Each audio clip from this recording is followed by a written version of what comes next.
Comissão discute os impactos para os pescadores catarinenses da ampliação de área proibida para pesca no Rio Grande do Sul. A audiência pública debate sobre o licenciamento ambiental. Deputados aprovam a admissibilidade de 2 propostas de emendas à Constituição do Estado. E ainda, jovens participantes de projeto social fazem visita guiada à Assembleia Legislativa. Quarta-feira, 19 de junho, o Jornal do Parlamento já está no ar.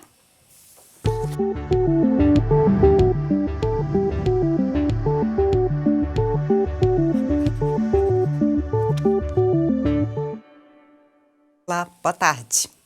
Terminou agora há pouco a reunião da Comissão de Pesca e Aquicultura. O colegiado debateu sobre uma situação que tem causado prejuízo ao setor pesqueiro de Santa Catarina e que desde o ano passado está em vigor uma lei no Rio Grande do Sul que limita áreas de captura.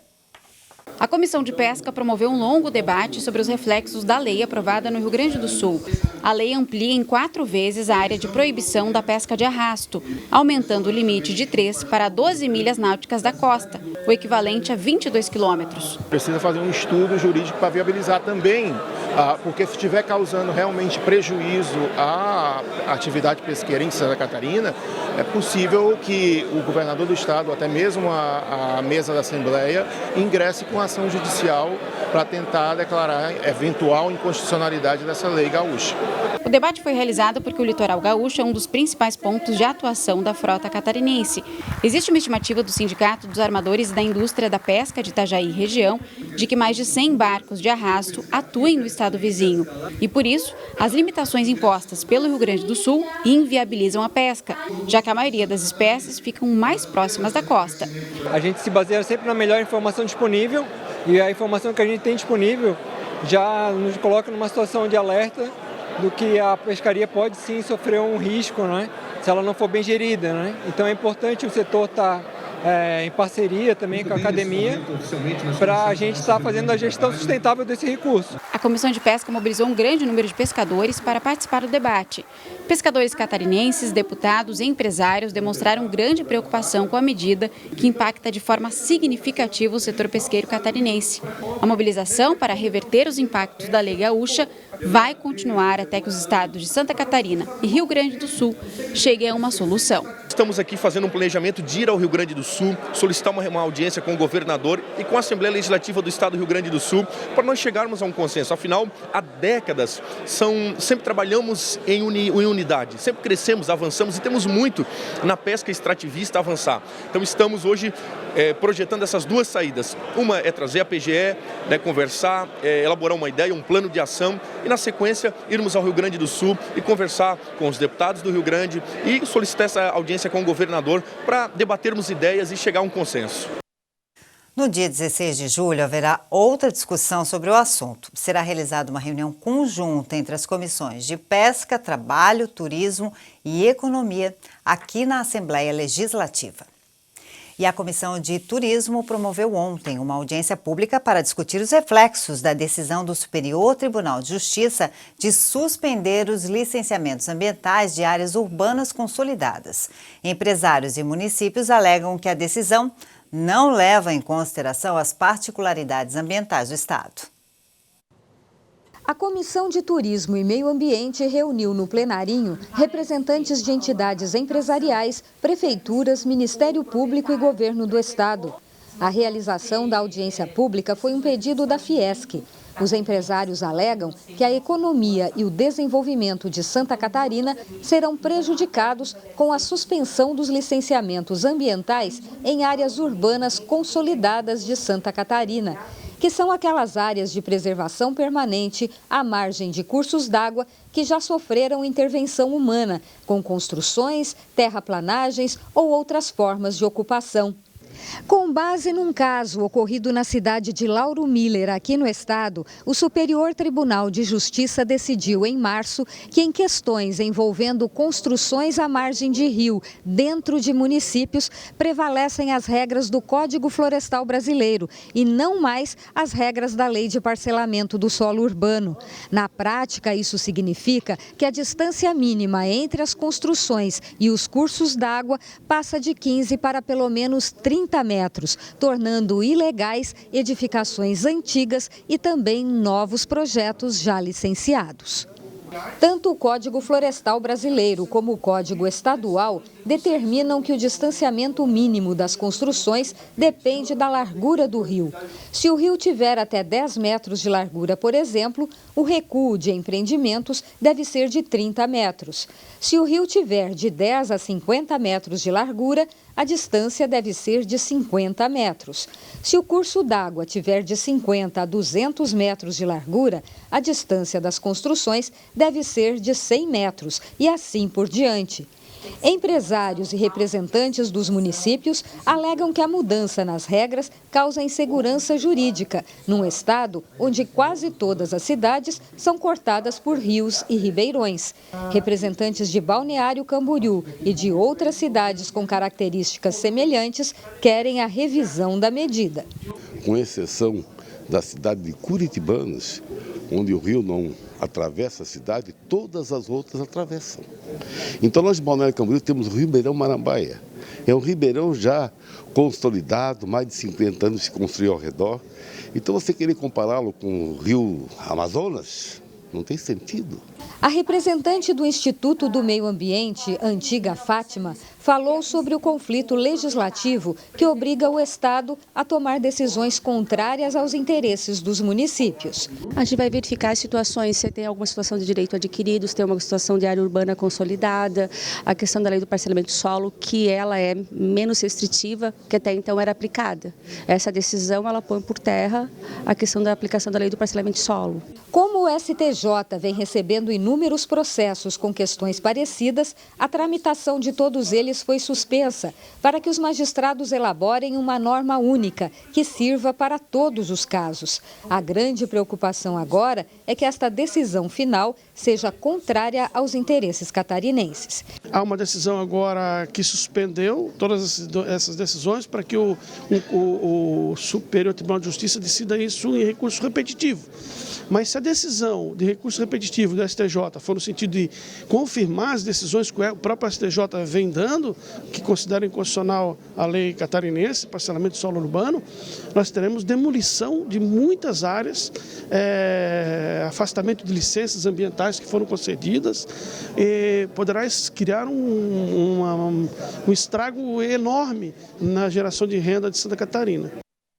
Ao final da audiência, os participantes decidiram montar um grupo de trabalho que deverá atuar com o Fórum Parlamentar Catarinense, formado por deputados federais e senadores. Juntos, eles vão formalizar as reivindicações a serem levadas ao STJ. A Comissão de Prevenção e Combate às Drogas aprovou o requerimento para a realização de uma série de seminários sobre depressão e suicídio. Chapecó, Criciúma e Itajaí estão entre as cidades que receberão os encontros. Os deputados que integram a Comissão de Prevenção e Combate às Drogas aprovaram a realização de uma série de seminários em diferentes regiões de Santa Catarina. Os encontros serão realizados em parceria com a Escola do Legislativo e terão como tema a prevenção contra a depressão e o suicídio. Temos no Brasil pelo menos 6% da população enfrentando a dificuldade de depressão, isso significa 10, 11 milhões de brasileiros. Sem falar na questão do suicídio, a cada 40 segundos um suicídio no mundo, a cada 45 minutos um suicídio no Brasil, uma média de 32 suicídios por dia no Brasil. Pensando nisso que nós, enquanto Comissão de Prevenção e Combate às Drogas, estabelecemos um roteiro para estarmos pelo menos em 8 regiões de Santa Catarina. No total, 8 municípios receberão o seminário Viver a Melhor Escolha, o desafio pessoal de sobreviver aos problemas da sociedade moderna. 3 encontros já estão agendados, dia 12 de agosto em Chapecó, dia 29 de setembro em Criciúma e dia 18 de novembro em Itajaí. Já temos um psiquiatra devidamente acordado que voluntariamente fará esse trabalho, uma palestra de 45 minutos, Dr. Rodrigo Assunção, com pós-graduação na área de depressão, ele que vem de Joinville. Vamos fazer também uma introdução e há também um fechamento por um historiador. E a ideia é um seminário de em torno de 1 hora e meia, não é? Algo rápido, pontual, objetivo, mas que possa efetivamente trazer subsídios para esta liderança de Santa Catarina no que diz respeito à prevenção, combate às drogas, ao suicídio e à depressão. A bancada do Oeste se reuniu com o superintendente do DENIT em Santa Catarina. Na ocasião, foi discutida a situação das obras de melhorias nas BRs 158 e 282. As obras de recuperação da BR-282 estão em fase de execução, mas alguns entroncamentos não foram incluídos no projeto. As demandas são entre Chapecó e São Miguel do Oeste. Por isso, deputados que compõem a bancada do Oeste pediram para que o Departamento Nacional de Infraestrutura, o DENIT, inclua essas obras no cronograma atual. O assunto foi tema da reunião da bancada do Oeste na Assembleia Legislativa. Se existe um momento certo para fazermos essas mudanças é no momento da execução da obra. Até porque retomarmos um novo projeto posteriormente é algo muito complexo, até porque são anos que nós estamos aguardando esse trecho de Chapecó a São Miguel do Oeste e o trecho da 158 de Maravilha até a divisa com o Rio Grande do Sul. Então pensar em um novo projeto é algo assim que aí foge das expectativas da nossa região. A boa notícia é que durante a visita do ministro dos Transportes a Santa Catarina, o governo federal assegurou que a rodovia está entre as prioridades da União. No pacote, ele garantiu que a BR-158, também no oeste do estado, será recuperada. A intenção é que as obras sejam finalizadas até o ano que vem. O problema agora é financeiro. O orçamento previsto era de 35 milhões de reais para 2019, mais 35 milhões de reais de emendas da bancada federal, só que os recursos federais foram contingenciados e não existe previsão de liberação da parcela, que foi destinada por representantes do estado em Brasília. A massa orçamentária provavelmente vai ser para o ano que vem. A gente não descarta esse ano, né? Tem a votação da Previdência, a gente acredita que o governo vai liberar um pouco de recurso e a maioria dos estados não tem condições de investir, né? Não tem capacidade, tem questões ambientais e Santa Catarina está desimpedida com isso. Então, assim, a gente também conta com isso. Além do recurso que virá para nós de suplementação, os outros estados não desempenharem e a gente pedir esse recurso e investir aqui também em 2019. O projeto inicial estimava investimento total de 158 milhões de reais, mas a atualização de valores pode subir para 165 milhões de reais. Outro fator que deixa dúvidas sobre a execução das obras de entroncamentos em municípios do Oeste é que, para realizar as inserções, teriam que aplicar um aditivo ao contrato, e isso não poderia passar de 25%. Você vai ver a seguir. Deputados aprovam a admissibilidade de 2 propostas de emendas à Constituição do Estado. Confira os detalhes depois do intervalo.